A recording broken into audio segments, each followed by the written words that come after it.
ദാ ചട്ടിയും കരണ്ടിയും കൈക്കോട്ടും എല്ലാം എടുത്തു വെച്ചില്ലോ. പോവാം.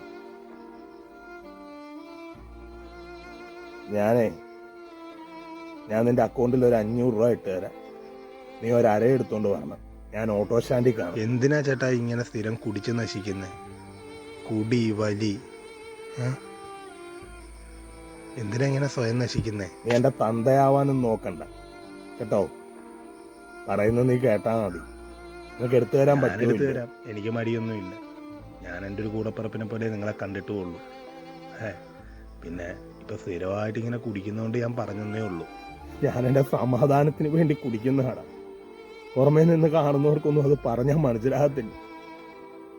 എൻ്റെ കൊച്ചേ ഞങ്ങളെ വിട്ടു പോയിട്ട് 74 ദിവസമായി. രാത്രി എനിക്ക് കിടന്ന ഉറക്കമില്ല.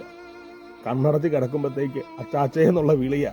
2 സൈഡിലും ഇങ്ങനെ മുഴങ്ങി. ഇങ്ങനെ സമാധാനമില്ലാതെ ആളുകളെല്ലാം കുടിക്കാൻ തുടങ്ങി കഴിഞ്ഞാൽ അതിനേ സമയം കാണത്തുള്ളൂ. പിന്നെ ചേട്ടായിയുടെ സമാധാനത്തിന് വേണ്ടി കുടിക്കുന്നു.